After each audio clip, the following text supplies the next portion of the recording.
He's here. Now, broadcasting from the underground command post, deep in the bowels of a hidden bunker, somewhere under the brick and steel of a nondescript building, we've once again made contact with our leader, Mark Levin.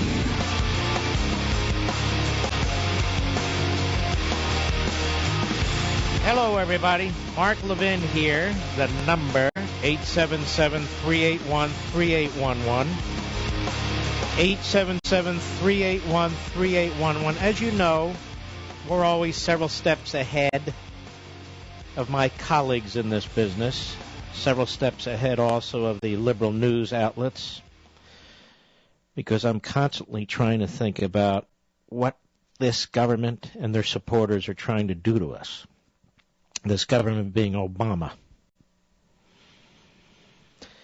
And we're going to look ahead right now. They're talking about $44 billion in cuts. They're already kicking into place. And most of us aren't going to feel a damn thing. But there's something you are going to feel. You're feeling it right now. And it's getting worse and worse and worse, and its tentacles are multiplying and expanding and increasing their reach. And they're wrapping around your ankles, your calves, your knees, your thighs, your waist, working up to your chest and around your throat. And it's called Obamacare. Do you realize that since we've had a Republican House of Representatives, that not one penny has been cut from Obamacare? Not one penny. Do you realize that the Republicans in the House of Representatives, the vast majority of them, won't even fight to stop this law anymore? Do you realize, as I explained yesterday, while people are fighting over and debating a couple of billion here and a couple of billion there, this multi-trillion-dollar octopus is on the loose? 2 weeks ago, it just ate up $716 billion in Medicare over 10 years, and nobody but me has said a damn thing about it. Did you know today the Department of Health and Human Services released another 700 pages of regulations? Today, Friday, hoping nobody would notice, but I noticed. Ladies and gentlemen, this Obamacare is restructuring our society. It's devouring our healthcare system. And we're sitting here debating over $44 billion.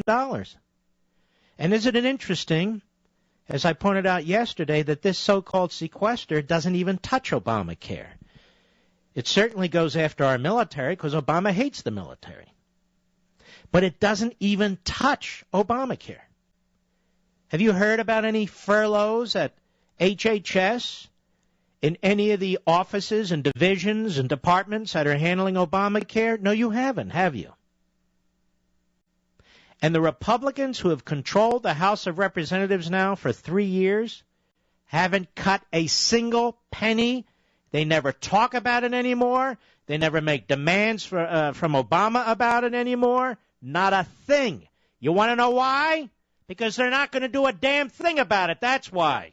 Meanwhile, I've got to hear this big debate over whether Chris Christie's invited to the CPAC event. Chris Christie, who this week caved into Obamacare, the man who refused to sign the brief with 26 other governors and state attorneys general, who just expanded Medicaid in the state of New Jersey to include Obamacare and these state exchanges. The big debate is over whether he should be able to speak at CPAC. No Republican governor who's instituting Obamacare should be speaking at the Conservative Political Action Committee, where Ronald Reagan went to take on the establishment. And I've got to keep hearing about Chris Christie? Screw Chris Christie.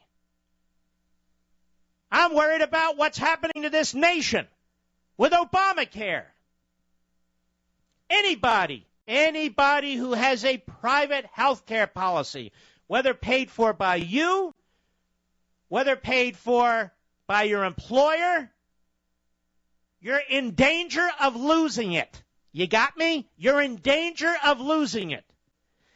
Everybody on Medicare who've paid into that system, when Paul Ryan was assaulted and smeared and attacked politically because he was talking about anybody who's under 55 years of age starting to reform the program, and anybody who's over 55 securing it for you, he was attacked as somebody who wanted to destroy it. Obama's destroying it. It's being devoured by Obamacare. And Medicare Advantage is the first to go. And I'm supposed to sit here and play this game about a $44 billion sequester. This is a disaster. A complete disaster. And the damn Republicans aren't doing a thing about it in the House of Representatives. They're not doing a thing about it in the U.S. Senate, where they sit there and pretend they don't have access to a filibuster rule under their parliamentary rules, which they do. They should be fighting to the political death over Obamacare, because Obamacare is changing this country. As Associate Justice Kennedy said, right out of Landmark Legal Foundation's brief, I might add, this law changes forever the relationship between the government and the citizen. The Internal Revenue Service.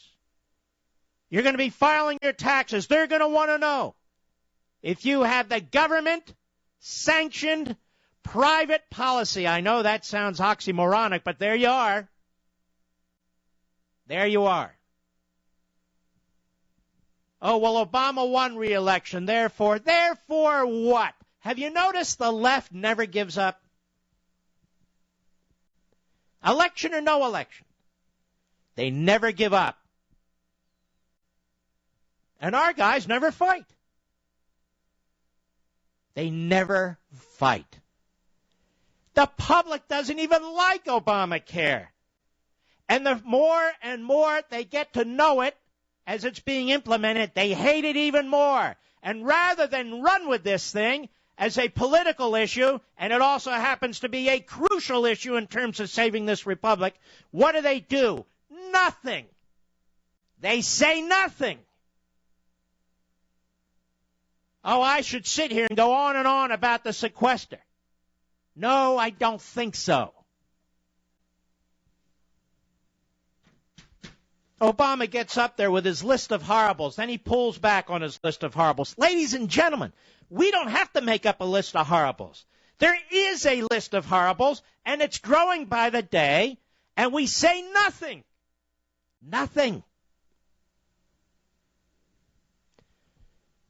And then there's the Environmental Protection Agency. You know what the Environmental Protection Agency is about to do, ladies and gentlemen? They're about to do without statutory authority. The United States Supreme Court a few years ago in Massachusetts versus EPA, where liberal governors sued the EPA, went all the way up to the Supreme Court and got a 5-4 decision out of the Supreme Court. And that decision basically turned federal law on its head and empowered the Environmental Protection Agency to regulate what? Greenhouse gases. Now, ladies and gentlemen, do you know what greenhouse gases are? The propaganda from the left over and over again. Do you know what it is? Oh, it's pollution. Pollution? It's called the atmosphere. Greenhouse gases includes water vapor. Water vapor is a greenhouse gas. Have you ever seen these little glass buildings all over the place in the winter so people can grow vegetation and flowers and so forth? Remember what they used to call them? Greenhouses. Now suddenly the phrase greenhouse gases, you're supposed to be thinking of, carbon monoxide. carbon monoxide is not carbon dioxide. Greenhouse gases. Do you realize if we don't have greenhouse gases, we're Mars? We're Venus? In other words, we can't live. We can't live without water vapor. And we can't live without carbon dioxide either. Because carbon dioxide is what plants like. And they use it like oxygen. And plants, through photosynthesis, use carbon dioxide and then give us what? Life. It's called oxygen. While the Environmental Protection Agency has said this is pollution. So life and breathing is pollution. And they are issuing regulations. They are about to launch them big time, where they will empower themselves to manage our economy. They're going to set rules on carbon dioxide emissions for everything, from your lawnmower to electric facilities, to everything. In other words, we're going to have a top-down industrial policy set by bureaucrats in the Environmental Protection Agency who hate capitalism, who hate economic growth, who hate fossil fuels, who hate our way of life. Folks, we have what's going on here are administrative coups. Administrative and judicial coups over our way of life, over our way of governing. And we're supposed to sit here and be all upset about this $44 billion, and Obama's sitting there fundamentally transforming America. And where are the Republicans? They're nowhere to be seen. They're pathetic. But Chris Christie's not going to speak at CPAC. Let's talk about that till we're blue in the face. Or same-sex marriage. Let's talk about that till we're blue in the face as conservatives. Yes. Or illegal aliens. Let's bend over. The left is destroying our country right in front of our face.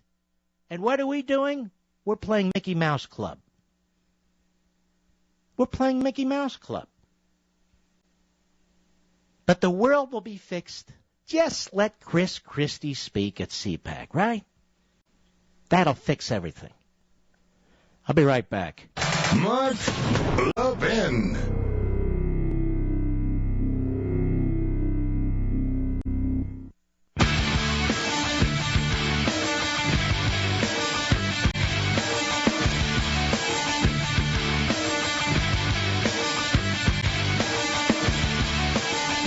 Folks, I want to remind you of something. And I talked about this again at some length a couple of weeks ago. When you include the accumulated debt from yearly fiscal operations, plus the net present value of all unfunded liabilities, it amounts to $90 trillion. That's today. And that's growing by about $5 to $6 trillion a year. The real yearly deficit for 2012 last year was $6.9 to $7 trillion when you include actual expenditures and obligations. Not just the budget, but all these other things we're paying for and obligated to pay for. Last year was $6.9 to $7 trillion. Obamacare makes it impossible to save the country. Obamacare makes it impossible to get our fiscal and monetary house in order over the short, mid, and long run. These Republicans should be campaigning against it, should be fighting it. The people don't like it. The people don't want it. It's one thing. If you have an entitlement program that's destroying the country that the people like, that certainly makes it more difficult to win politically. If the people as a whole are fiscally suicidal, then what are you going to do about it? But they don't want Obamacare. They don't like Obamacare. And you can tell how screwed up our government is, how screwed up politics has become. When the biggest issues of our time, the most consequential issues to your daily life, to the future of this nation, meaning the future of your children and your grandchildren, when those issues are all but ignored by the Republicans. They're all but ignored. This is unsustainable, fiscally and monetarily, but more than that, it is destroying our republic. The facts don't lie. The facts don't lie. You know, when we put a massive new entitlement that covers everybody on top of the existing entitlements and move around the deck chairs, and in addition to that, the quality of health care is going to severely suffer. Severely suffer. There's no cost containment here. A GAO just issued a report a few days ago that said Obamacare adds $6.2 trillion to the long-term debt. $6.2 trillion. So when I just said $90 trillion, it's $96.2 trillion. Obama will be long gone. Long gone. Out of the presidency by the time all of this stuff hits the fan. And it's going to hit the fan. You know, I hear these news reports, car sales are slightly up, or consumer purchases are slightly up. Meanwhile, incomes are way, way down. I hear people talking about, all right, you want to invest in stocks, bonds, you got to make them. All perfectly fine, yip-de-doo. We've got this dark storm cloud over our heads, and we keep pretending it's not going to rain. And yet, when you look at this as a factual matter, and you put it in a historical context, you've got to ask yourself, where are the champions of protecting this society? I'll be right back.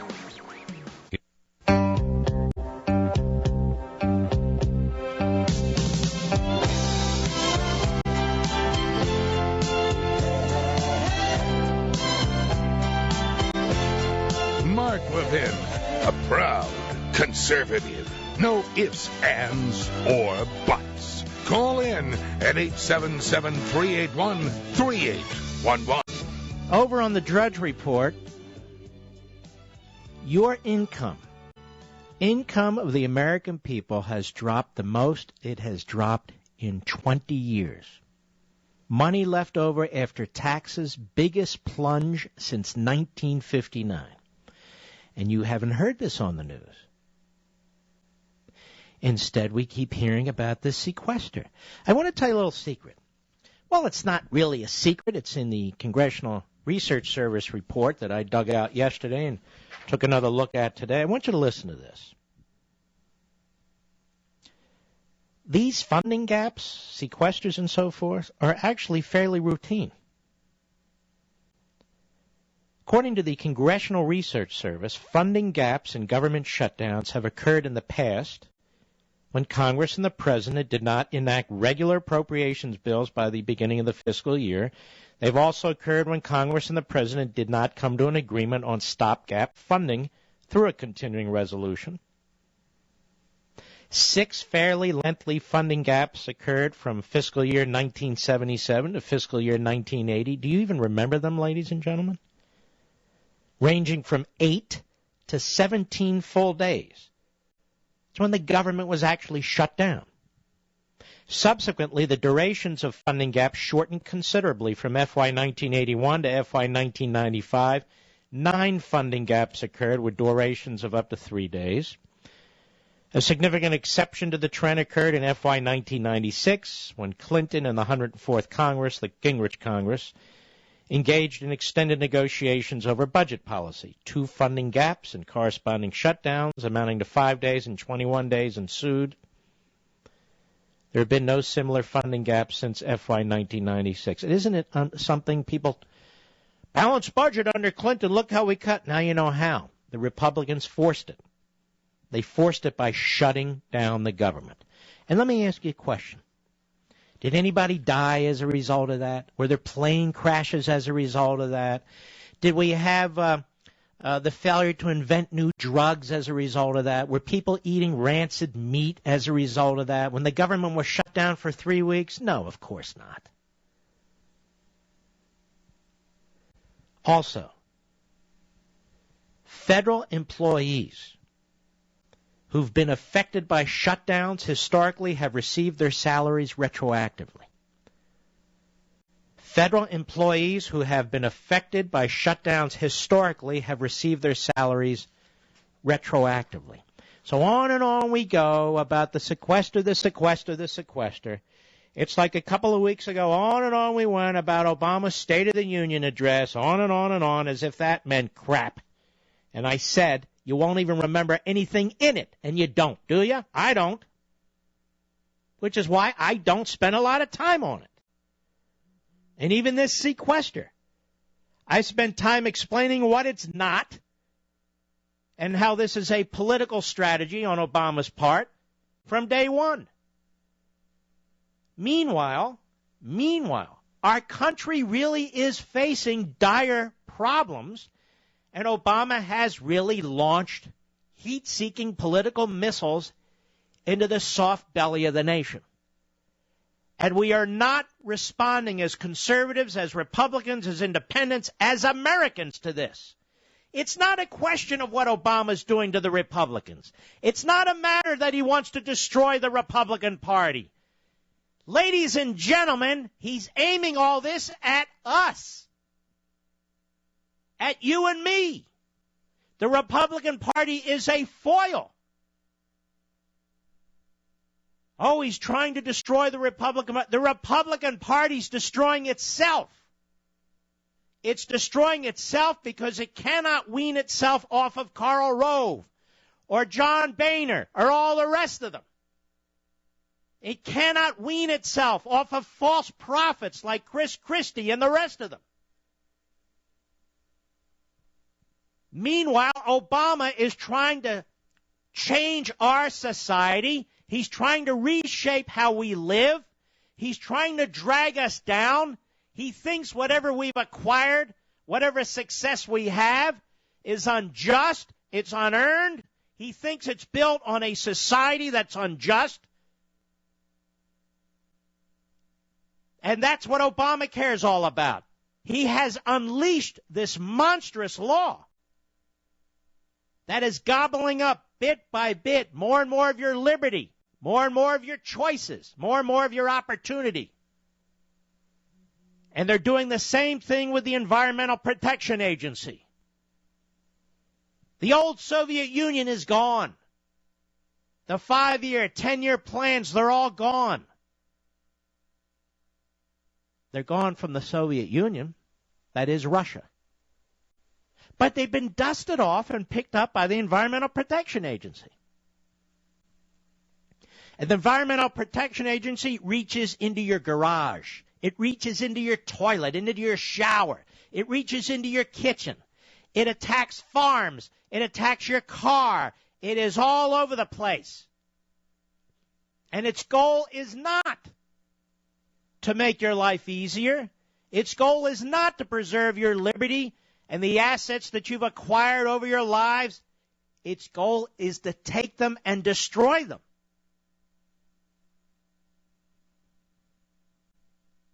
Now, these 700 pages of new health care rules that were released today, are you going to read them?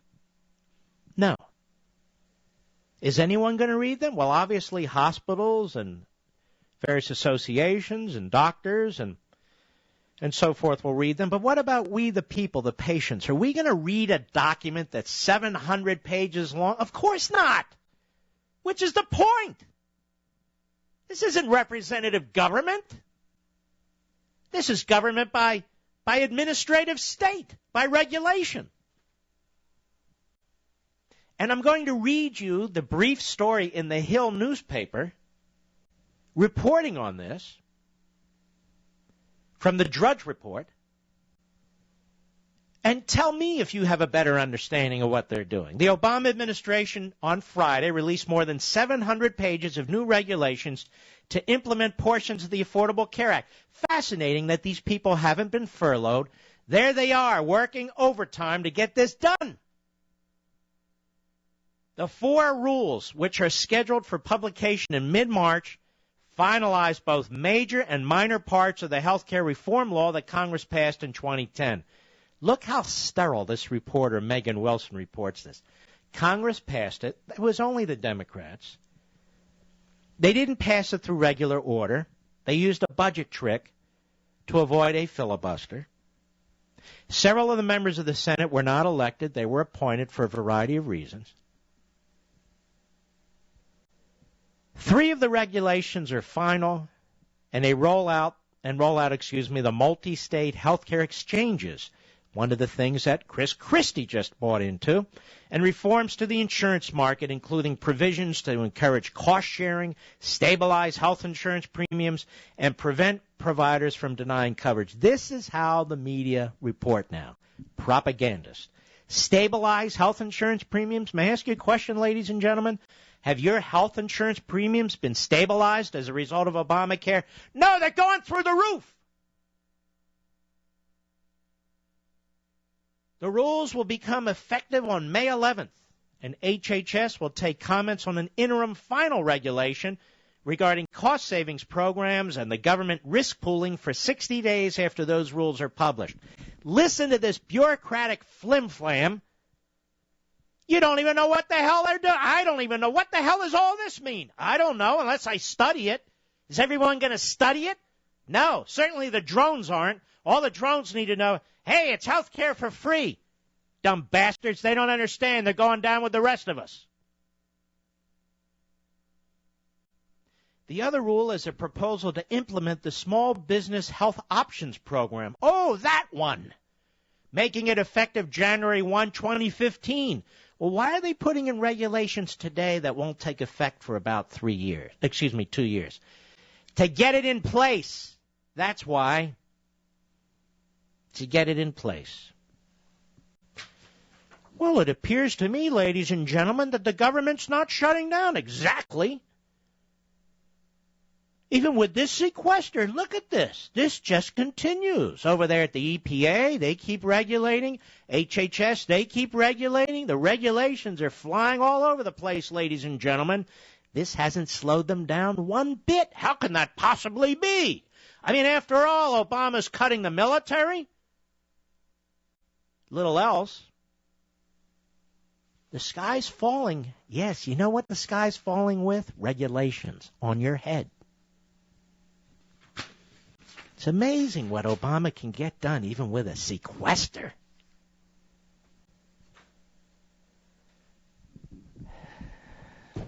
This is a soft tyranny getting increasingly more aggressive. And when you hear people on TV and radio who don't get it, you should dismiss them. This isn't black helicopter stuff. I'm reading you the stories. I'm telling you what the debt situation is. I am using government figures. When I say it's unsustainable, it's because I have read the Social Security Trustees report. I have read the Center that covers Medicare and Medicaid, their report. The trustees put out, and the chief actuary there, I believe his name is Richard Foster, as I recall, he put out his own report because he didn't think the trustees went far enough in explaining what the problems are. We have the former Comptroller General, Mr. Walker, running around the country warning us and warning us. How many more reports do we need from the government itself telling us this stuff is unsustainable? to accept the fact that it's unsustainable.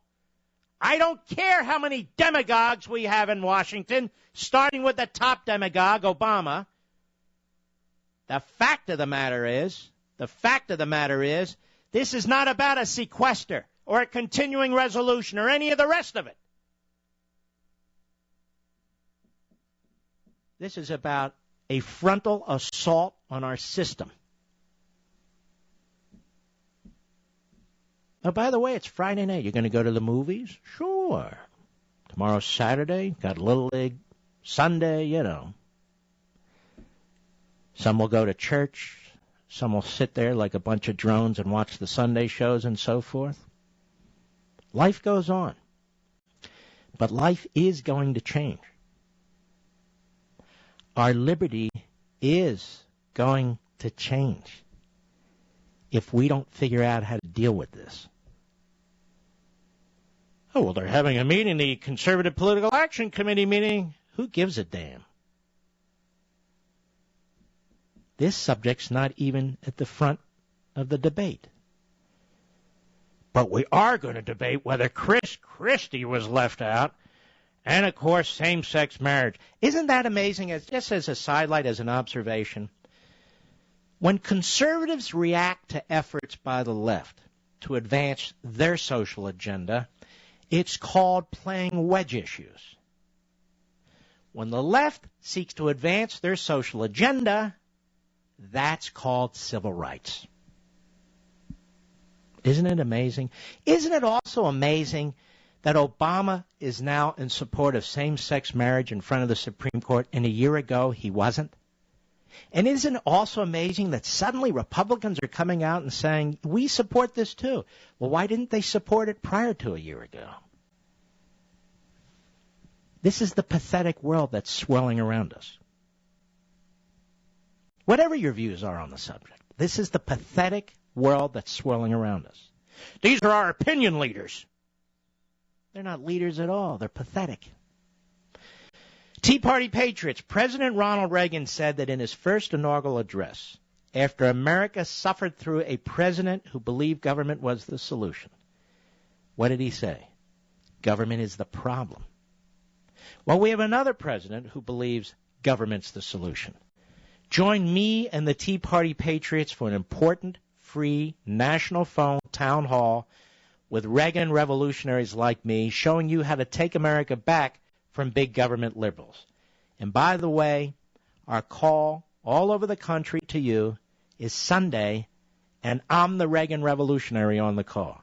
So register now for the next town hall meeting with me, giving you the inside story on how Ronald Reagan helped save America and what you and we can learn from him today. Join me Sunday for the free Patriot Phone Town Hall. You can't join the call unless you register. So please register now at patriottownhall.com, and I will call you when it starts. Register at patriottownhall.com. By the way, when was the last time you got a call from me? Like never. But you'll get one now if you register. By the way, space is limited, and I really want as many of you as possible to listen and participate on Sunday at patriottownhall.com. But you got to register right now. That's patriottownhall.com. Mark Levin.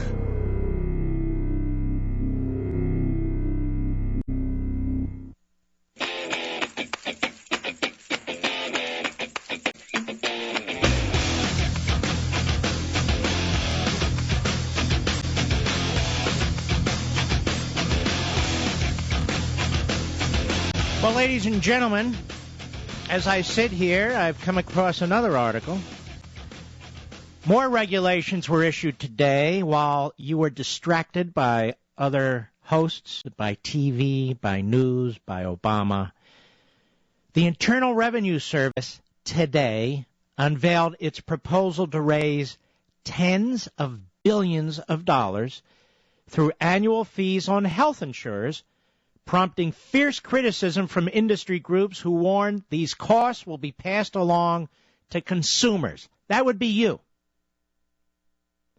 The proposed rule from President Obama's health care law will be published for public consideration on Monday in the Federal Register. The rule would assess annual fees on most insurers that would total $8 billion next year and rise thereafter, eclipsing $14 billion in 2018, according to the IRS. The fees would vary in size depending on a firm's net premiums and would come due by September 30 every year. Insurers that don't pay on time would face penalties of $10,000 plus $1,000 for every day they miss a deadline. The IRS acknowledged concerns from outside groups who suggest that covered entities may attempt to recover a large portion of the fee from policyholders. I'm telling you, folks, America's health insurance plans, the leading trade group for the insurance industry, blasted the fees as a tax that it would exceed $100 billion in the next decade and hit average families still struggling to rebound from the economic recession. This is a new $100 billion tax on health insurance, said the group spokesman. Taxing health insurance is only going to make it more expensive. You see, ladies and gentlemen, health insurance today is not taxed. Obamacare taxes it. It doesn't tax you, it taxes the provider. The provider cannot swallow $100 billion in new taxes. But Obama and his law seek to conceal this from you. So already there is upward pressure on your policies because of all the freebies that are going to be handed out, including contraceptives, including pre-existing conditions. Somebody finds out they have a terrible illness and suddenly they sign up for health insurance, and your health insurance company can't say no, meaning you're going to pay for that. On top of that, the IRS has informed the world today, actually I'm informing the world today, they're going to tax these policies. $100 billion in the next decade. And we're here sitting about as stupid to sequester. I'll be right back. He's here. He's here. Now, broadcasting from the underground command post, deep in the bowels of a hidden bunker, somewhere under the brick and steel of a nondescript building, we've once again made contact with our leader, Mark Levin.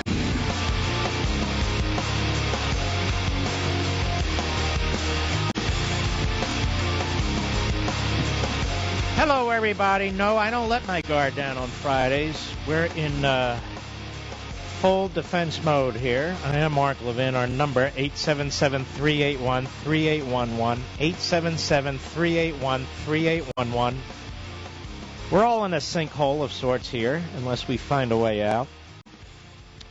I was telling you about this Internal Revenue Service regulation that they put out today, that it's going to cost $100 billion over the next 10 years.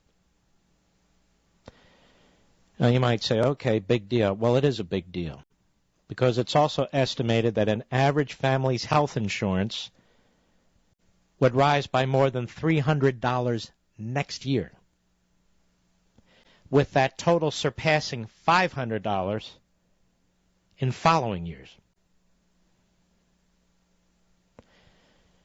So there's a massive tax that's going to be put on your health care, which will give your employer, if you get employer health care, more of a reason to drop it. And if they drop it, then you're left with government health care. I'm telling you, ladies and gentlemen, all this crap about the rich and the millionaires and the billionaires, all this crap about government shutdowns and this, that, and the other, you are the target of this president and this administration. It's going on now. None of these people are being furloughed. None of these people are missing a step. They're in a frenzied state trying to get all of this in place so it cannot be reversed. We have these pathetic governors 8 of them who are Republicans who are buckling under to this because they want the cash to pretend that they're big fiscal conservatives balancing their budgets and crying over whether they appear at CPAC or not. Oh, 74% popularity. I am telling you, we have got to break out of this media bubble. We've got to break out of the now and look at what's going on down the road here, and it's a disaster. It's not about millionaires and billionaires. It's not about a balanced approach. It's about Obama full speed again with crushing massive government, taxes and regulations, and every damn one of us is going to be affected by this. And on top of paying more, the quality of care is going to be affected. Why do you think they set up this 15-member Politburo to oversee Medicare and to try and give it unconstitutional powers, to try and make it immunized from federal authority, congressional authority? This is top-down Stalinism, and it's that simple. And every one of you are going to be affected, even you morons who voted for Obama, even you morons who still defend this. You're not getting anything for free. Wake the hell up. Oh, I get my contraceptives for free.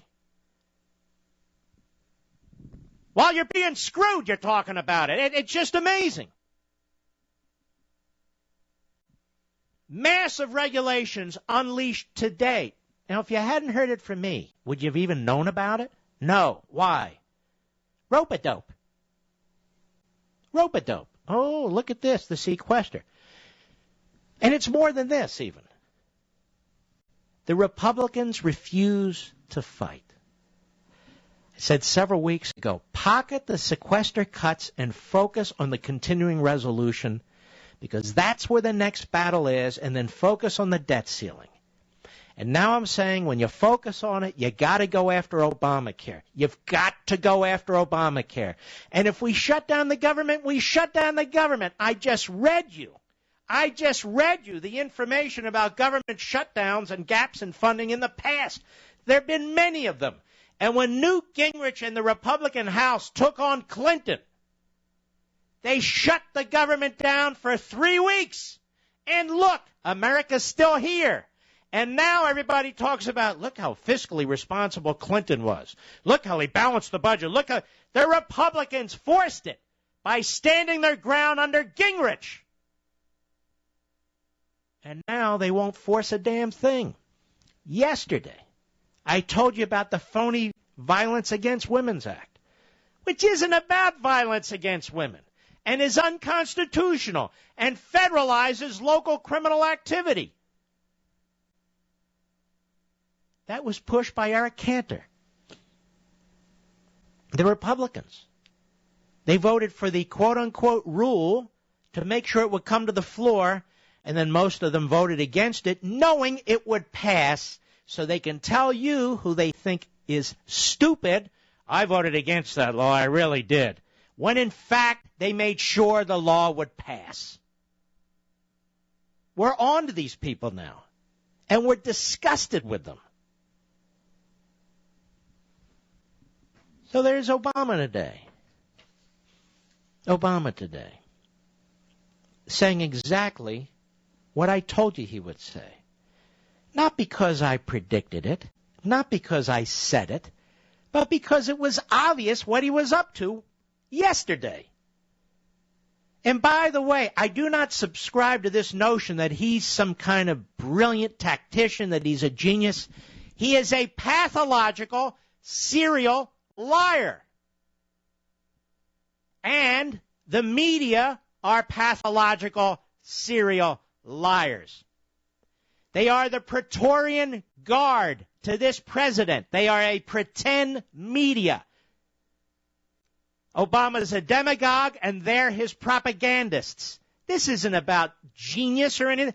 This is typical despotic thinking and behavior, where you treat the American people like crap, like they're stupid. So you try and manipulate them and shape them and change their mindset. And there's nothing new about it. Marx wrote about it. Engels wrote about it. Alinsky wrote about it. They've all written about it, and they've all worked on it. What's different here is that the opposition won't engage.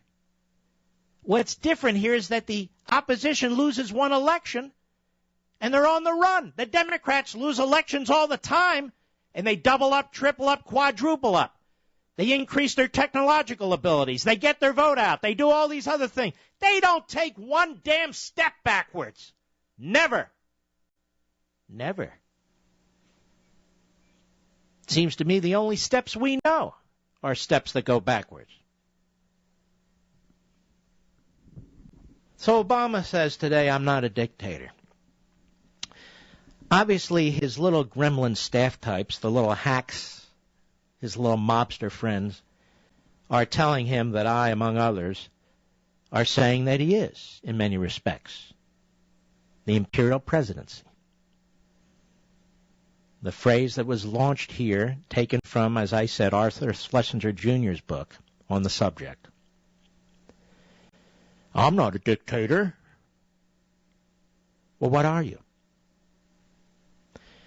Do we have time, Mr. Producer, to play this? I would like to play this. Here's Obama in the White House briefing room today. Cut one, go. To your question.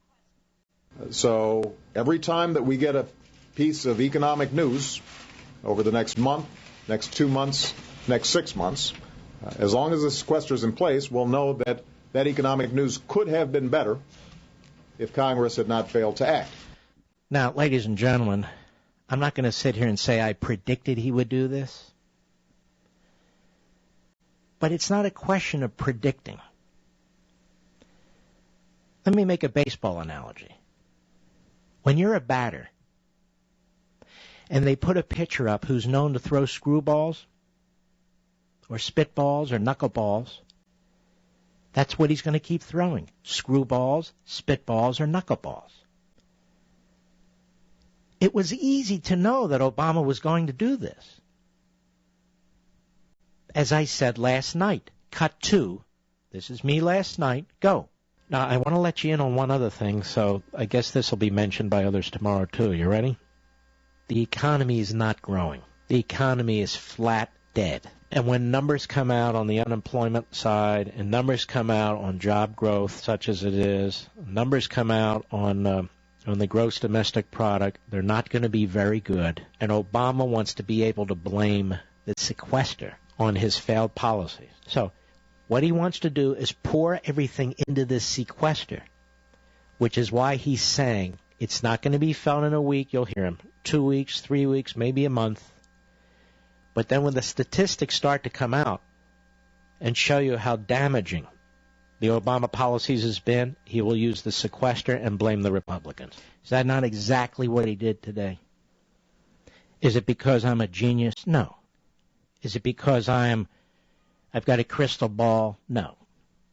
It's because he's Obama. And this is what he does. It's not because I'm anything. It's because he is who he is. Completely understandable. I mean, really. You got to see these spitballs coming because he throws them all the time. Yes. All right, we've got more as soon as I return. Mark Levin.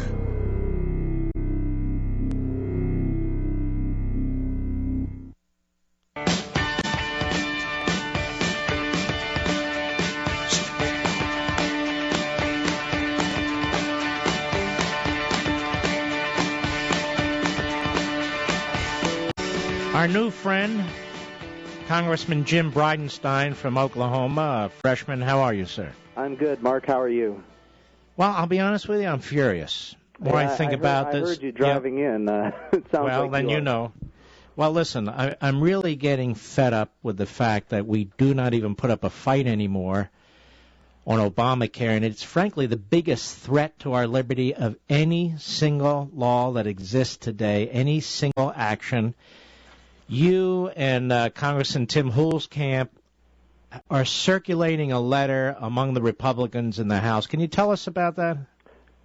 Sure. All we're doing is we're encouraging our leadership to, when the continuing resolution is up for a vote, we just want to make sure that we're not funding the implementation of Obamacare. And this continuing resolution, gets us through the end of September. So it's unlikely there's going to be a tremendous amount of, Obamacare included in it. The big challenges are going to happen when we get to January 1st, 2014. That's when, you have the expansion of Medicaid and you have the state exchanges and all the subsidies from the IRS in the exchanges. That's really when we've got to make sure that we're defunding Obamacare. And between now and then, we have to do everything we can to make sure that the American people understand that this is not set in stone, that we have opportunities, that the Congress still controls the purse strings, and the Congress is majority Republican right now, and the American people are on our side on this. The American people don't want Obamacare. So right now, we're circulating a letter. There's a lot of support for it on the Republican side, of course, and the goal is to just make sure that we're not enabling the implementation of Obamacare, the biggest portions of which will start going into effect January 1st, 2014. And here's the problem you all are going to run into. Other than these fig leaf efforts where we pass, or you all in the House passes some big bill, we're repealing Obamacare, it's dead in the Senate, and then we go forward with appropriations. That game has been figured out by people like me and the American people already. We know that's nonsense. Right. The fact is, Obama's not going to give on this easily, so it may require a temporary government shutdown. And I'm going to tell you something, Congressman. We've had many of them. We had them under Carter, under Reagan, under Clinton. Right. George W. Bush, unfortunately, wouldn't take on the Democrats. Well, frankly, wouldn't take on his own Republicans. Well, frankly, he was spending wildly. But all that said, we don't seem willing to do that with the most profligate spender in human history. And until we're prepared to do that, right. I don't think we're going to be able to start defunding this monstrosity. Absolutely. So, when you think about negotiating, what's the number one rule of negotiating? You've got to be willing to walk away from the table. And if you're not willing to walk away from the table, there's no reason for this president to come and want to negotiate anything. If every time there's an opportunity, and the continuing resolution is an opportunity to control spending, the debt limit that's going to hit sometime this summer, that's an opportunity to control spending. In each of these cases, we need to pass what we want to pass, send it to the Senate, and then be willing to walk away from the table in order to drive them to a negotiating position. Right now, we're just not there. But, I am more confident now than I was last time we talked, and I'll tell you why. Because the sequester hit. And this ideological president that's trying to drive everybody to raise taxes in spite of the fact that we now have the highest tax revenue ever in American history, and the sequester, while it is, terrible, his only solution is to raise taxes. And that's not the right answer when we have more revenue than we've ever had before. The right answer is to control spending, and to do it on the biggest runaway parts of the budget, which are the mandatory parts, Medicare, Medicaid, Social Security. And here we are, the sequester is hit. And I think we might come to a position where the president's willing to actually talk about how do we redistribute the spending cuts within the sequester into the mandatory side as well as the discretionary side, which is, right now, the Republican conference is holding, and that's what we've got to do, which I'm very proud of. Yeah, well, don't get too excited about it, because I've seen them collapse over and over and over again like Sure. cheap deck chairs. Now, let me just say this to you, Congressman. You're a freshman. You're really, you're a man of action, and I'm very, very impressed with you, and I appreciate it. The leadership's not taking this as an affront, are they? Well, I don't know. However they take it, they can take it however they want. My goal is to present, the philosophy that I think best represents my district within the Constitution. And that's what I've been doing. And, some people like it, some people don't. Either way, I'm going to be fine. And I'm going to be able to sleep at night. I want to talk for a second, if it's okay, since we're talking about Obamacare. Can I go through some things that I think the American people need to be aware of that I think in many cases have been lost? And that is that if you look well, at... I'll tell you what, we have to break in about 20 seconds. Okay. So after the break, I want to bring you back, and we can get into it in more detail. Is that fair enough? Absolutely. I think the biggest thing in 20 seconds, we're looking at, $1.7 trillion in new spending, $500 billion in new taxes, $500 billion in new borrowing, $716 billion taken from Medicare. And when we come back from the break, I'd love to talk about how this is going to be implemented and how it's going to adversely affect the poor and the elderly, which are the people that we need to help the most. All right, my friend, Congressman Jim Bridenstine, and we'll be right back with him.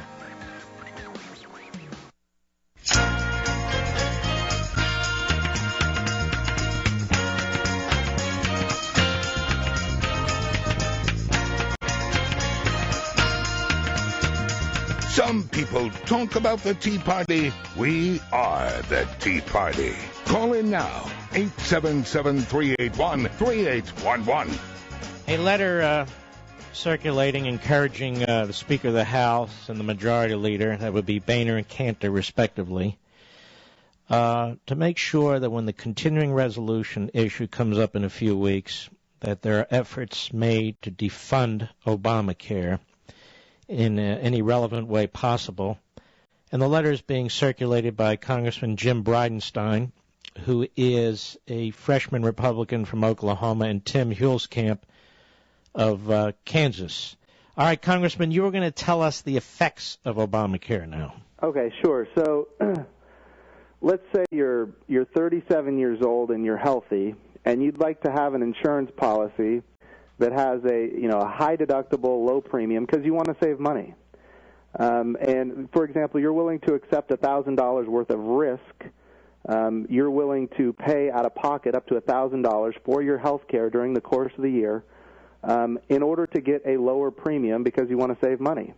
And this is a good policy because what this means is that you're not going to overutilize the system and drive up the prices for medical care, which would, of course, adversely affect, the people who need the medical care the most, which would be, senior citizens. So the idea that I would have a high deductible, low premium policy because I'm willing to accept a little bit of risk, And by the way, people do this with their automobiles. You bet they do, and it's the great thing about what the free market allows. I'm one of them. Right, and you know what? That's now illegal in health care. If I have that kind of policy, it doesn't conform to what the president requires of me. So I'm going to have to pay a penalty. And that penalty is going to be 2.5% of my income. So if I make, say, $50,000 a year, I'm going to pay a penalty of $1,250 every year I have the policy that I want given my situation.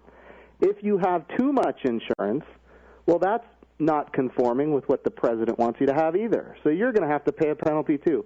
We all have to buy insurance that perfectly conforms to what the president wants us to have, and if we don't buy that insurance, then we're going to have to pay penalties. And the Supreme Court has ruled that those are taxes. So now we're going to have to pay taxes, and that insurance that conforms to what the president wants you to have includes abortion-inducing drugs, which is antithetical to the religious beliefs of a lot of people in my district. And it's antithetical to the First Amendment of the Constitution, which allows us, to practice whatever faith we like. So these policies... Hold on, I just want to slow down. So in other words, Obama and company are making religious, social, and political decisions, incorporating them into these government-imposed private policies, and if we do not purchase them, we are going to be punished through a tax. Is that your point? That is exactly it. And talk about, And by the way, what if I'm an individual guy and I don't need abortion-inducing drugs, as a practical matter, and I don't want my policy to cover that? Well, it's too bad. You're going to have to pay for that. And oh, by the way, within the exchanges that are going to be created by the states, and the state of Oklahoma, of course, is not setting up the exchange. We as taxpayers will be subsidizing. So even if you don't have a policy that has that, you're still subsidizing other people to pay for their abortion-inducing drugs. And I want to talk for a second about why it doesn't work anyway. Even though these penalties are going to be enforced, if your penalty is let's say you make $50,000 a year, your penalty is $1,250, 2.5% of your income. The insurance that conforms to what Obama wants you to have is going to be $7,000 a year. So your options are pay the $1,200 or pay the $7,000. What are most people going to do? They're going to pay the $1,200 because it's in their economic interest, and under Obamacare, they can't exclude you for a pre-existing condition, which means you can pay the penalty, which saves you money. Then when you get sick or you get into a car accident, you can go to the doctor, get the insurance that you need at the doctor's office, get the care you need, and then ultimately when you get healthy again, you can drop yourself from the health insurance and pay the penalty again. So under this plan, and this is the main point, the only people that will have health insurance are the people who are sick. And if you want to see health insurance premiums skyrocket, this is precisely how you do it. Now, what the liberals will argue is that you can get subsidies from the exchanges that will bring down your burden from, say, $7,000 down to $4,000. Well, it's still more than the penalty, which is $1,200. But so there's, the incentive still isn't there. But you do get that subsidy. Okay, and who's paying the subsidy? What's that? But we, the taxpayer, are paying that too. Yeah, not only that, but and then the person who has health care has to prove to the IRS every year when you do your taxes, you have to prove to them that you have the insurance that conforms to what the president wants you to have. And if you can't prove that, then guess what? That's how they assess your penalty. And if you can prove that you have, the insurance, then you're going to get the subsidy through the IRS with a tax credit. So here you have the IRS enforcing health insurance, and I heard you talking earlier about the fees levied by the IRS. The IRS should not be involved in our health care in any way, which is why Obamacare, and I understand, I'm not sure where they are on this now, but originally they were talking about having 16,500 new IRS agents in order to enforce this law. So this law, and in my district, I go all over. I talk to business owners. I was talking to a business owner just the other day. He has 56 employees. He's trying to figure out how does he get down below 50 so that he doesn't have to comply with certain segments of Obamacare's rules. So, and this is the other part that is frustrating. Talk about. Well, let me slow you down. Slow you down. You bet. So it destroys really medical choice. Absolutely. It rips off young people who are healthy. That's right. It's going to rip off senior citizens by cutting off the kind of care they may want with this Medicare Politburo. That's right. It taxes us at the federal level to subsidize state exchanges being set up by these governors to subsidize people who are not paying for their own health care. That's right. In the meantime, the lines to get treatments and to get seen by a doctor are going to get longer and longer. The government's going to collect more and more information about our private, personal medical situation. I don't see where this does anything that's positive. No, and if you look at, all the new taxes, you've got $500 billion in new taxes and fees, everything from medical devices to pharmaceuticals to real estate, capital gains, even payroll taxes, things that have nothing to do with health care, all these new taxes, and it's still not enough. So it requires $500 billion in new borrowing. And this is the other important thing. Every time we as a nation borrow money, right now we're not borrowing money from China the way we used to. Don't get me wrong, they're still lending us money. But most of the money that we're borrowing it from the Fed. They're buying our bonds with newly printed money. And when you do this, you do a number of things. You drive up the price of the bonds.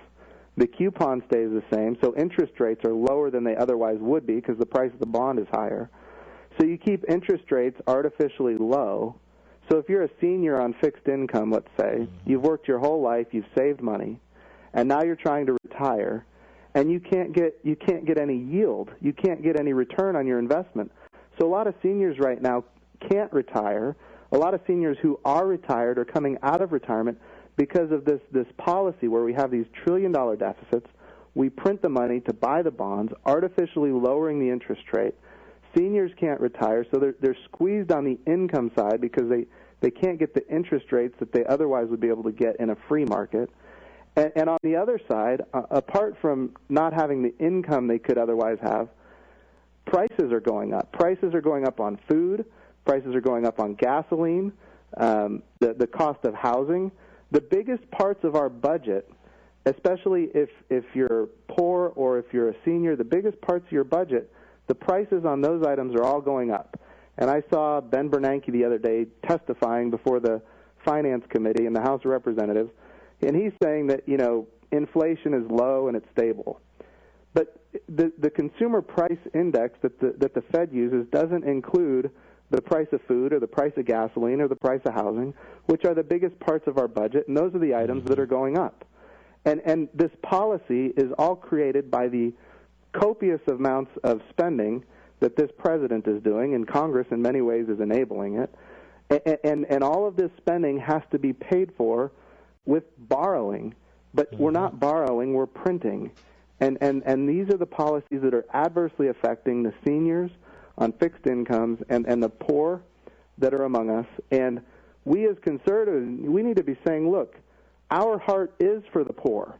And keeping people poor and then creating new government programs to try to get them out of poverty, that's not the way to fix it. The way to fix it is to allow the market to grow so that more people can get jobs, so that seniors on fixed incomes can get the yield that, would be, available in a free market that wasn't, manipulated by these huge deficits by the federal government and all this printing of money by the Federal Reserve Bank.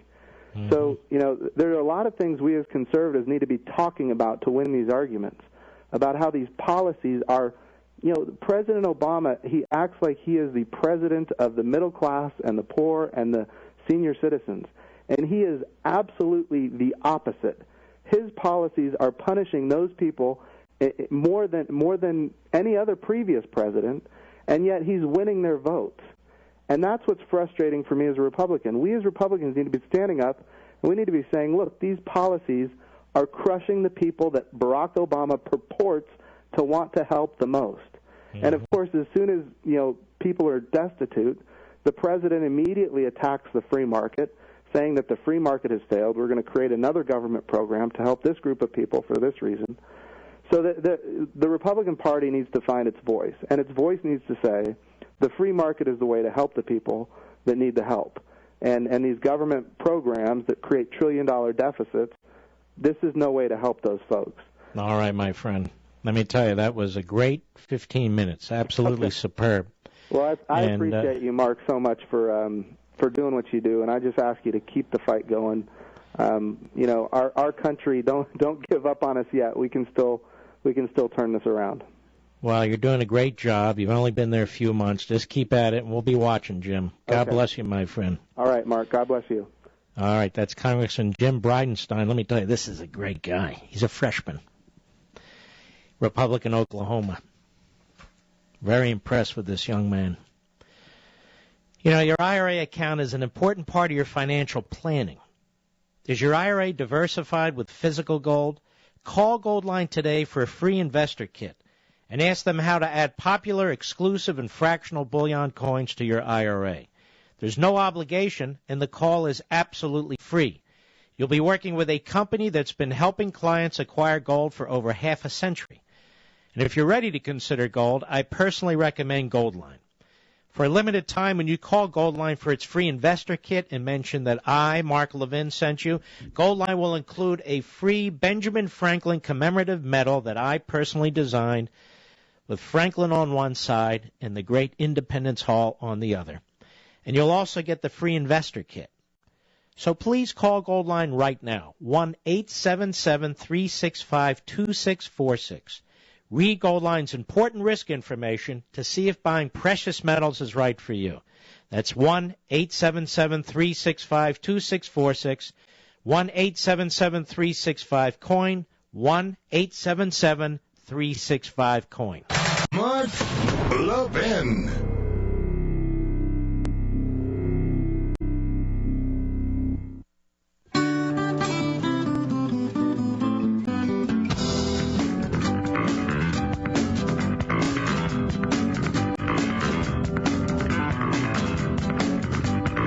Play this one a little bit. I like it. Here we go.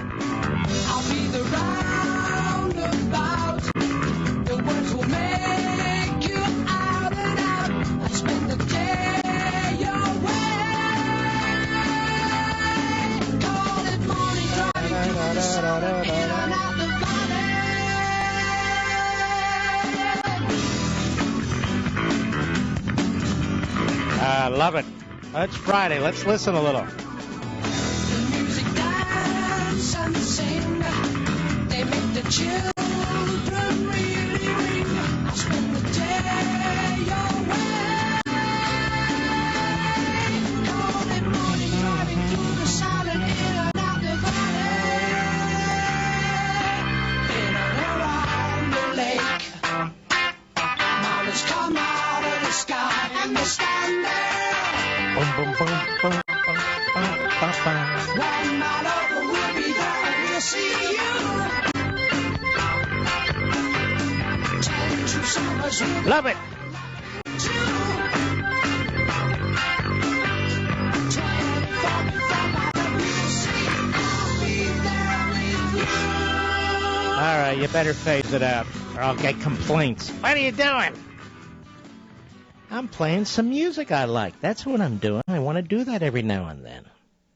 And now that I'm doing it, the others will do it. But I want to play it now and then. I like it. What's that other song you were playing that I liked, Rich?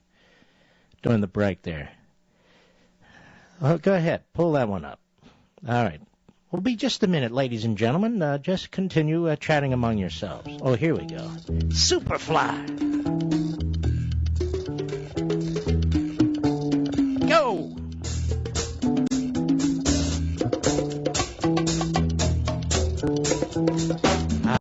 Fridays, love it.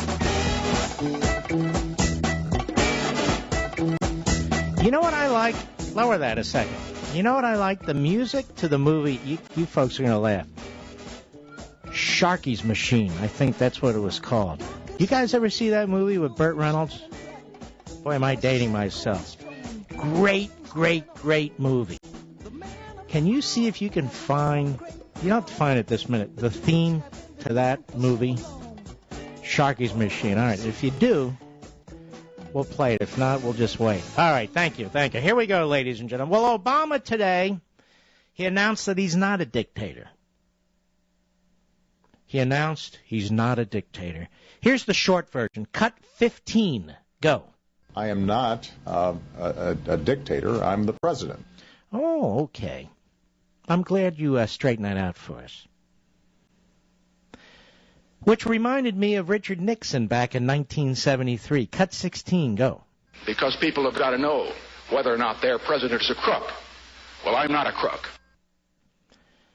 Well, now let's do this together, Mr. Producer. Go. I am not a dictator. Well, I'm not a crook. Do that again, will you? I am not a dictator. Well, I'm not a crook. Okay. You know what? I feel sorry for Richard Nixon. No, I really do. When I look at the treatment Obama gets, I mean, when they were trying to impeach Nixon on impounding funds, and when you look what Obama's doing, and flat out saying, proudly with his chest out, if Congress doesn't act, I will. That was considered an impeachable offense when Richard Nixon was president. In many respects, it's good he's not alive. He'd look at this and he would be beyond himself. I'm telling you something, folks. This president is 100 times worse in what he's doing than what happened in Watergate. This institutionalized destruction of our constitutional system, the effort to impose his will on we the people, I mean, the taxes, the regulations, the coercion, the torment. Richard Nixon never did this to we the people. I want to remind you what I said at the beginning of the program. This isn't between Obama and the Republican Party, and this is something I've said before. This is between Obama and you and me. It's between Obama and we the people. Obama's doing this to us. The Republican Party's destroying itself. It's almost a sideshow. But Obama's destroying our society. It's transforming it fundamentally. I'll be right back. I am not a dictator. Well, I'm not a crook. He's here. He's here. Now, broadcasting from the underground command post, deep in the bowels of a hidden bunker, somewhere under the brick and steel of a nondescript building, we've once again made contact with our leader, Mark Levin.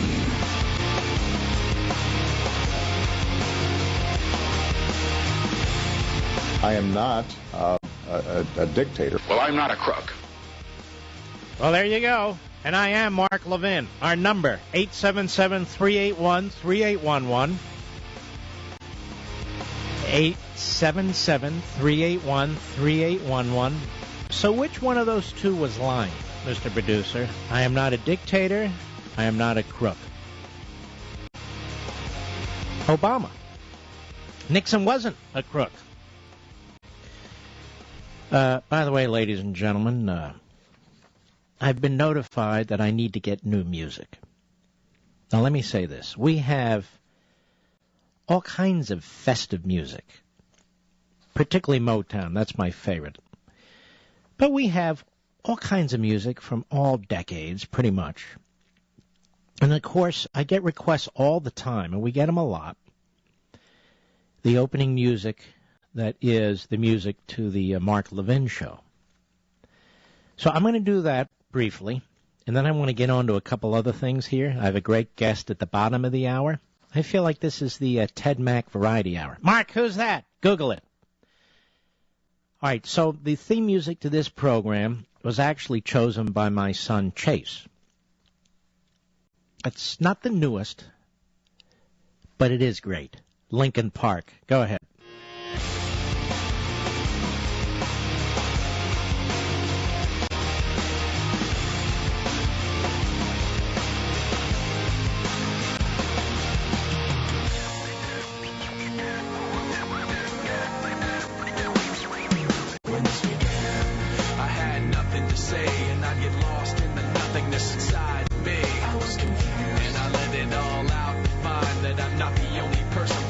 Come on, everybody, get in with it.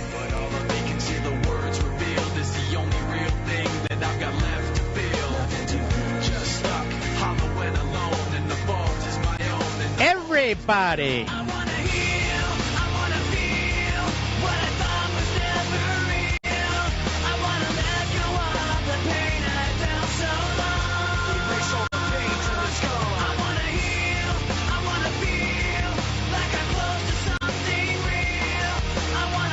All right, we better phase it out, or I may get a few more emails.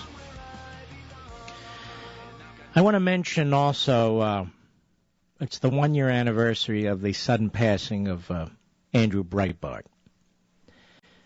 Now, I was friendly with Andrew Breitbart. I didn't know him as well as so many people who claim to know him so well. But I would get calls from Andrew Breitbart all times of day and night, particularly when he was under attack. And it was a great honor to defend him, and a great honor when we had him on the program. And he was a really unique guy, and enormous amount of energy. And he's badly missed. He's badly missed. When you have a warrior for liberty, and they pass away, particularly, you know, at his age, with a young family and everything else, and he was really just beginning to take off. It's particularly horrible. So I just wanted to mention that. And as more time goes on, you miss him more, don't you, really? And I wish the best for his family and so forth. And but we are thinking of Andrew Breitbart. And this caught my attention today. From the Daily Caller, Carolyn May, a February State Department memo reveals that from 2001 to 2011, only 0.02% of all immigrant and non-immigrant visa applications were denied because the potential entrants risked becoming public charges, or individuals who are primarily relying on welfare for subsistence. Now, you understand, under federal law today, the Immigration and Nationality Act, Section 212A4. If you're going to be a welfare recipient, pretty much, you're not supposed to be accepted into the country. And so this State Department memo reveals that from 2001 to 2011, 0.02% of all immigrant and non-immigrant visa applications were denied. In other words, they were all accepted. This is under Bush and Obama. And this is part of my problem with the Rove crowd and the Jeb Bushes and so forth and so on. This is lawlessness that actually didn't begin with Obama, although it certainly accelerated with him, but existed in the prior administration. The profligate spending, the ignoring certain rules and regulations. I was talking to a friend of mine about this before, who was a senior Reagan administration official earlier today. I mean, keep in mind, a brief was filed by the Bush administration with the Supreme Court supporting McCain-Feingold, even though Bush campaigned against it. Massive expansions of Medicare, massive expansion of federal intrusion in public education, massive expansion of the debt. I mean, it's just very decent human being. I met him twice, and I'm glad I did. I liked him an awful lot. But this isn't about that. And yet I fear the Republic. I wrote this in Liberty and Tyranny. I said, you know, the Republican Party, except for Reagan's 2 terms, has been timid. The Republican Party, you know, rather than Bush 41 and later Bush 43, building on the foundation of Reagan's accomplishments, because you can't accomplish everything in 2 terms. As Obama would say, I'm not a dictator. Rather than building on what Reagan had created and taking it a step further and then another step further and another step further, just gradually reversing course, what happened after Reagan? George H.W. Bush signs a massive tax increase into law, despite campaigning against it, and massively expands the federal government. George W. Bush, what did he do? Well, he did cut taxes to his credit. But he also massively expanded the federal government into public education. He expanded Medicare, which was already in deep trouble, among many, many other programs. You may recall that Bush came up with hundreds of billions of dollars in subsidies for housing. It's in Liberty and Tyranny. And also, he was the one who first took funds out of TARP to give massive loans to GM and Chrysler, in violation of the separation of powers doctrine, because Congress refused to do that directly. And he just helped set a path for this. So I'm trying to make the point that rather than build on what the most successful president in 100 years had done, and the most conservative president, they lurched back into this mush pit, which is where they are today. And then when we have conservatives, and I mean effective, articulate conservatives who have done well in their jobs, I talk about Cuccinelli as Attorney General of Virginia and many others, what do? They attack them. They trash them. So this is what we have to fend off and guard against. So the government for the last, from 2001 to 2011, where we have the most recent statistics, basically immigrant, non-immigrant visa applications, virtually none of them were denied if the applicant was going to go on our welfare lists against federal law.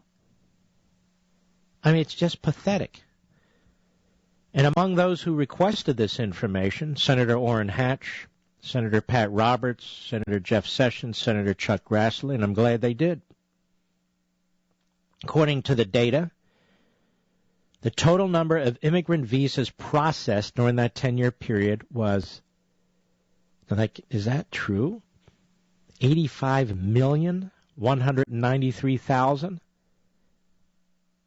I reading this correctly? It's late on. 85 million visas were processed. 13,000 only were denied. 13,000 only were denied on grounds that these people might become public charges or welfare recipients. The number of non-immigrant or temporary entry visa applications processed from 2001 to 2011 was almost 6 million. 125,000 were denied due to public charge statute, or 2.14%. So really, it's so minuscule. And yet this is a condition, a requisite, before the people are allowed to actually come into the country, and it was ignored.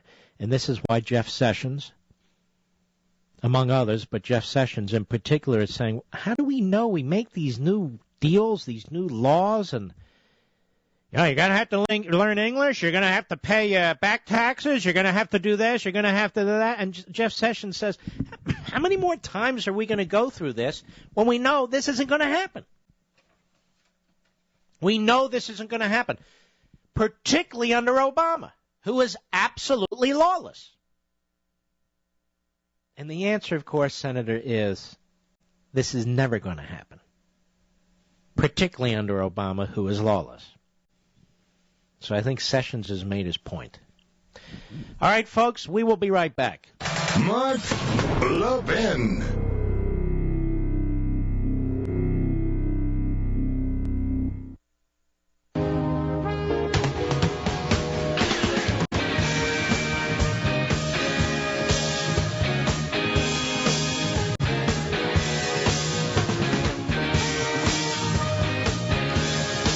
Our good friend in Ireland on the internet. How are you, John?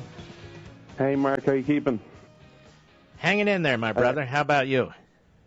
Well, I was pretty good until I heard you at the top of the hour talking about them visas, man. It got me a bit fumed. Yeah, I know. All those visas been given out, man. It's I only need one. I was ringing to talk to you about the sequester, and just to get your opinion on one thing. With all these cuts, and through Obama and several of his colleagues talking about, well, if the Republicans don't agree to a deal, we're going to have to cut this and this. Why isn't there an opportunity for conservatives to actually just change the conversation, flip it on its head and go, okay, so you want to cut this. Why is this needed? And also, is it a possibility to reestablish the 10th Amendment? As one of the things I heard was that they're going to cut firefighters. Now, I could be wrong on this, but as far as I'm aware, a firefighter is part of a state budget. You're exactly right. They're considered, quote-unquote, first responders, police officers, firefighters, emergency personnel, and the federal government has gotten in the business from time to time in issuing grants to localities so they can control what the localities do with these resources and control the policies of these localities, and they have to wean themselves off of it. The fact of the matter that the overwhelming majority of money that goes to funding police officers and firefighters and emergency personnel is raised at the local level. But this is mostly a scare tactic.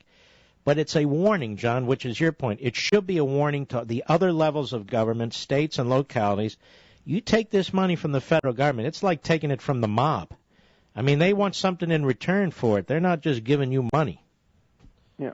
As for the 10th Amendment, go ahead, I'm sorry.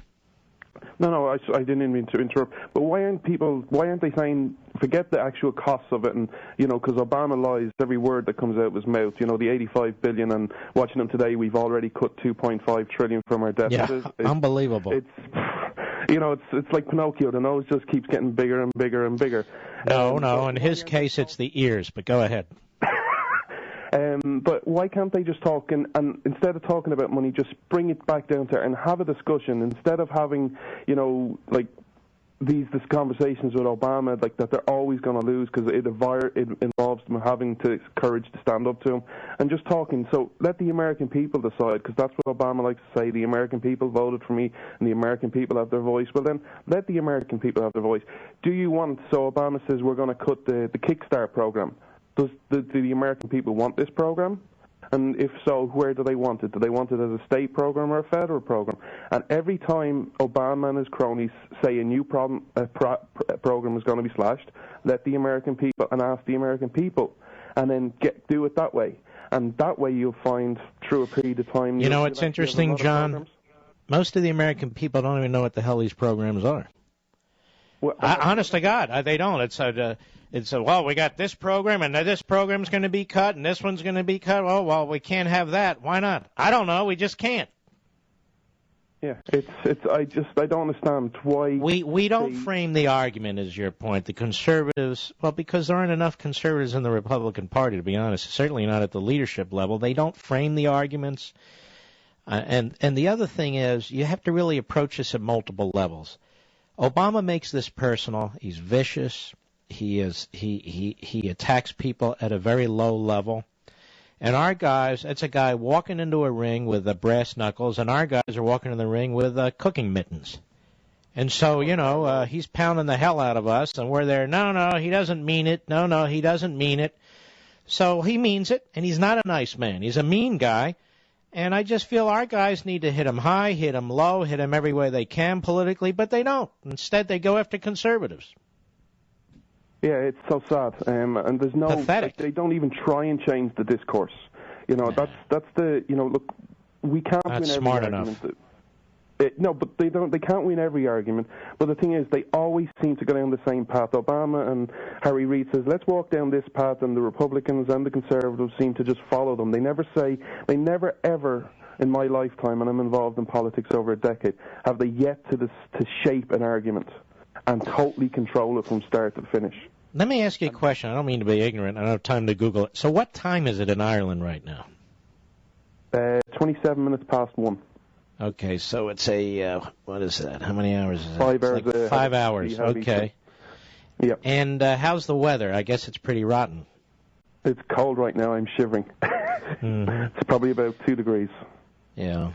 And you want to come to this country, and you've been trying to come to this country, and I just told you 85 million people got into this country, and you're probably thinking, what in the hell? Well, I said I spoke to you before about immigration. I'm very lucky, and I also wanted to thank you. I don't know if you remember the last time I spoke to you. I do. A bit ago. And you are just so kind. What you do, one of the things that always impressed me from the first time I heard you was every way you end the show, you salute the firefighters, the military. My cousin fought in Vietnam, and just every day. But, when people don't salute people enough, and I know people are very grateful for you, but you are just so kind. Like, number one, I phoned into a few other shows over the years, and when they find out you're not American or not living here, they tend to not have interest and they hang up on you, whereas you've always made me feel very welcome. And then the last time you put the link up to the website I work for, that I'm very fortunate to work for. Give it to us again. We're going to go. Give it to me again.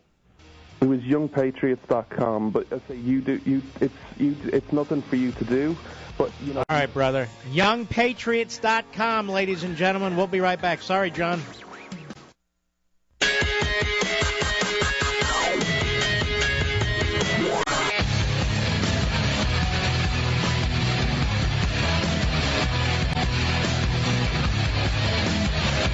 Making sure the land of the free and the home of the brave stays that way. Dial Mark Levin now at 877-381-3811. There's a lot going on in this world, ladies and gentlemen, which the media do not focus on, and they distract us all the time. I was listening to the news at the top of the hour, and I hear ABC News about the massive sequestration cuts. Try and focus on what's actually going on in this country and that affects this country. For example, my buddy Andrew McCarthy, Spring Fever, magnificent book that's out now, Spring Fever. I wanted to talk to Andy about what's going on in the Middle East, particularly Turkey, given that Turkey's at it again. Turkey's in NATO, supposed to be an ally. Andy McCarthy, how are you, my friend? I'm doing great, Mark. How are you? Oh, very well. Thanks for coming on. Tell the folks, because, we focus on a lot of these countries, and we should. We focus on Egypt and so on. Turkey has become radicalized, and I don't think many Americans even realize it. No, Mark, and in fact, it's probably the biggest problem that we have in that part of the world. We have our eyes on Egypt and other places that are seemingly exploding in what's called the Arab Spring. But in Turkey, we have a country that's actually in the tent, so to speak, our NATO ally. It's also the world's biggest funder of Hamas, which is a terrorist organization, the Palestinian branch of the Muslim Brotherhood. It's run by a guy by the name of Erdogan, who is the prime minister, who in a space of about a dozen years or so has pretty much undone the Kemalist experiment in secular democracy in a Muslim country. Which have been enormously successful. I mean, Turkey was our dear and close ally all through the Cold War and so forth. Yeah, absolutely right. And the reason I think Turkey is so important, other than the fact that it's a big problem for us to have a country that's a formally close ally, really in the camp of people who are hostile to the West, is I think Turkey's a good model, a good example for where what's called the Arab Spring is headed. Because when Erdogan came to power, he came to power as a minority. By a quirk of Turkey's election law that was actually designed to keep Islamists out of power, he managed to become prime minister, even though his party only won about a third of the vote. He's now been in power for a dozen years, and he has gradually and incrementally implemented Sharia law, which is Islam's societal framework, and at the same time really completely undone his opposition. He's lopped off the military's head as a credible threat, or as it was previously, the bulwark of the secular society there. He has massively imprisoned journalists and his other political opponents, and has really, changed the country culturally into an Islamist state. And yet we still treat him as if he's some close ally, don't we? Obama does. Oh, and Obama in particular, Obama has said publicly that he regards Erdogan as one of his key allies in the world. I think it's been disturbing, Mark, not only that he says that, but the timing of saying that. So, for example, I think one of the first times he said it was right after Turkey was in the midst of helping these really terrorist organizations that are organized in and around Turkey to try to break Israel's blockade of the Gaza Strip, which was designed to try to keep weapons out of the hands of Hamas. So Obama not only nods at Erdogan, I think he nods at him at times that are particularly inopportune for American interests and certainly for Israel's interests. And Erdogan, speaking of Israel, he's constantly trying to provoke Israel, isn't he? Well, yes. I think as bad as the relations I think that Turkey has with the West now, there's been a real falling out between Erdogan and Israel. And it's as recently as this week when Erdogan came out and said that Zionism was a crime against humanity. And I think that, people need to recognize that although Zionism is regarded at times as if it were a dirty word, it's actually the national movement of the Jewish people for their own self-determination. So to call that a crime against humanity is really breathtaking from an ally. How did he conquer the military from within? He's a very, very clever guy, and I think what he did was leverage the West's aversion, particularly in the last 20 or 30 years, to anything that resembles military governance. There seems to be a knee-jerk conceit that we have that military governance can never be better for liberty than elected governments. And in the Islamic world, we're seeing that can be turned on its head, because elected government in a country that has a majority Islamist population is going to mean the imposition of Sharia, which is a freedom-devouring system, whereas where you've had some military regimes in the Middle East, I'm not saying this is a panacea in any way, but in a place like Turkey or in a place like Egypt, it's been the military regimes that have actually promoted things like freedom of speech, freedom of conscience, the rights of women, and so on. Mm-hmm. Now, the book you've written, Spring Fever, about the Arab Spring, your position, which I strongly and wholeheartedly endorse, is this Arab Spring wasn't a spring at all. It's a complete disaster. Basically, what are you saying here?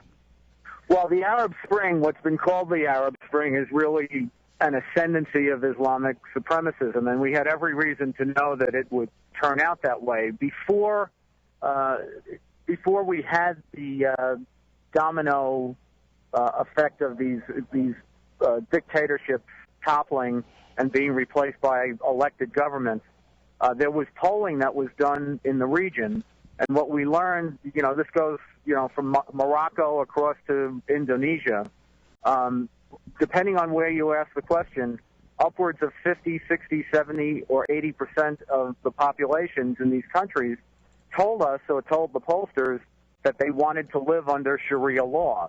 And I think what that should have made people understand is that Islam, and there's a variety of different ways of interpreting Islam, but in the Muslim Middle East, we're talking about classical supremacist Islam. That is the dominant fact on the ground in this region of the world. And it's not surprising that when given the chance to conduct their own elections and freely vote for whoever they wanted to vote for, these Islamist populations elected outfits like the Muslim Brotherhood, which is really the most important organization, the most important representative of the Islamic mass movement in the world.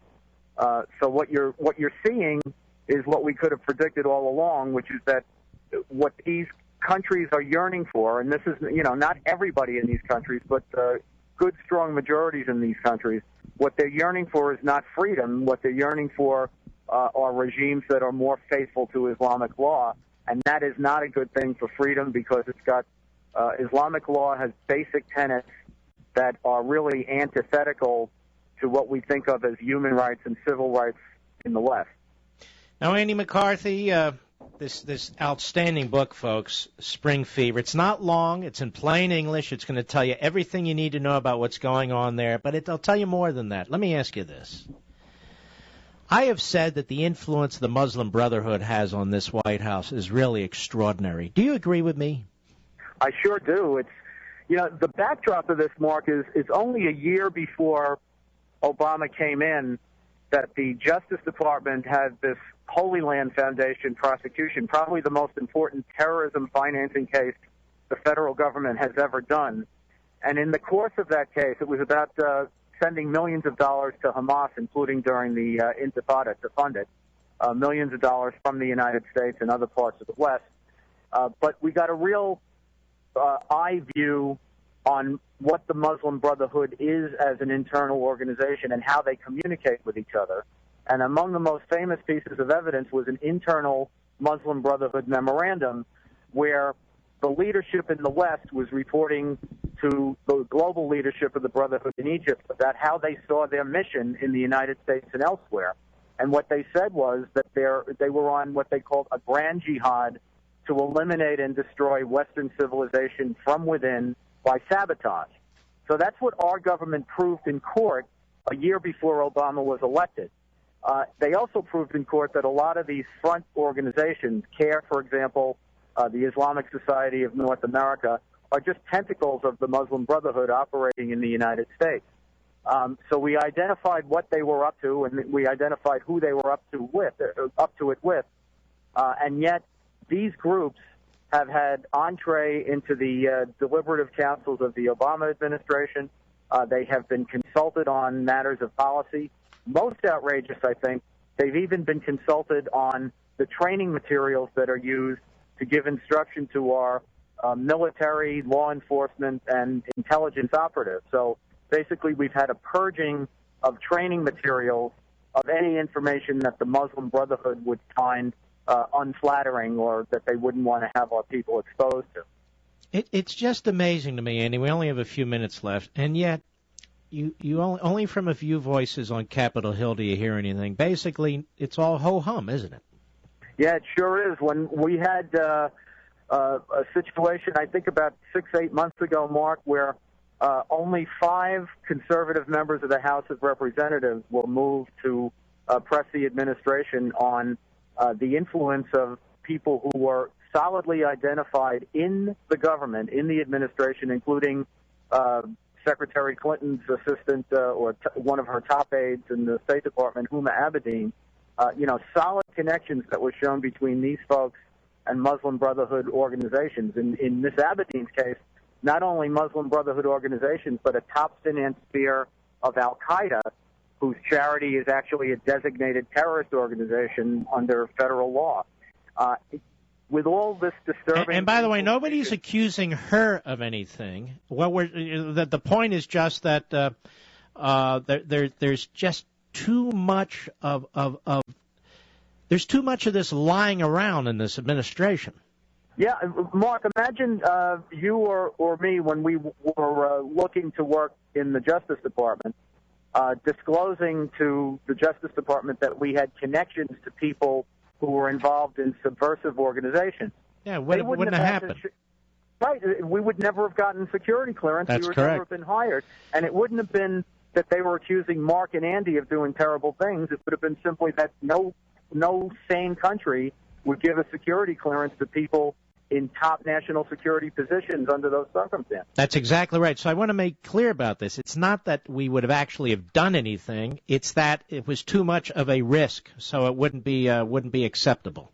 That's exactly right. And Obama, I only have a minute or so left here. Obama and Iran and so forth. I mean, do you think the Iranians take us seriously after the Hagel confirmation? Oh, yeah, I think that I don't think they took us seriously before, but the cat's sure out of the bag if it ever wasn't, right? All right, my friend. I think it's scary for the country to have ideology aside, just to have a guy in that important a position who's so demonstrably subpar is really dangerous for the country. Yeah, kind of stupid, actually. Well, Andy McCarthy, magnificent book, Spring Fever. We're linking to it on my social sites, Mark Levin Show, Facebook, Mark Levin Show, Twitter. You can get it at Amazon.com. It's an easy read. It is a compelling read. It's bracing, full of important information. Spring Fever, the illusion of Islamic democracy. Andy C. McCarthy, my dear brother, God bless you. Thanks, Mark. Appreciate it. All right, you take care.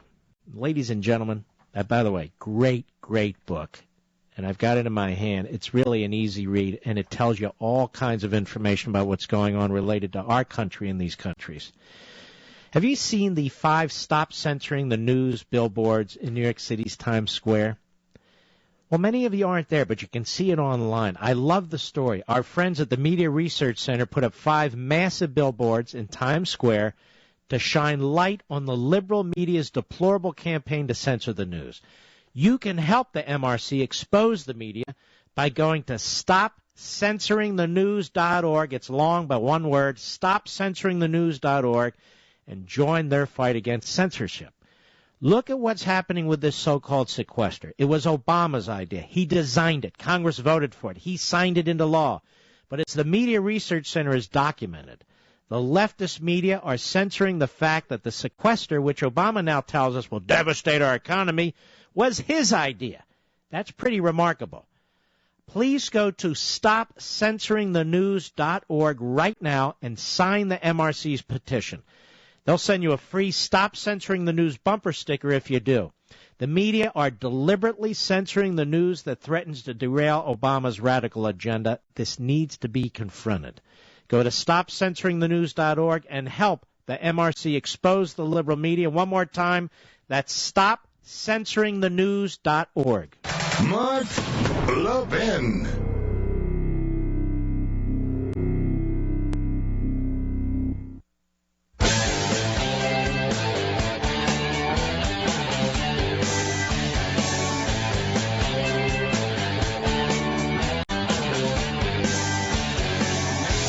I am not a dictator. Well, I'm not a crook. All right, ladies and gentlemen, the book is Spring Fever. Andy McCarthy is explaining what a phony this whole Arab Spring was, and bipartisan phony at that. But it's really compelling stuff. A lot of information here. Well, why do we need it, Mark? Because this is ongoing. It's a massive problem for our country. And that's why we need to understand this. We're not going to have time for Ray Charles in America tonight. I went over with my buddy Andy, but we'll have it in our minds. Robert, Honolulu, the Internet. How are you, sir? Hey, aloha, Mark. Aloha from paradise. Aloha, my brother. Now, are you in Honolulu or are you on one of the other islands? No, I'm in Honolulu listening to you on iHeartRadio. Thank you.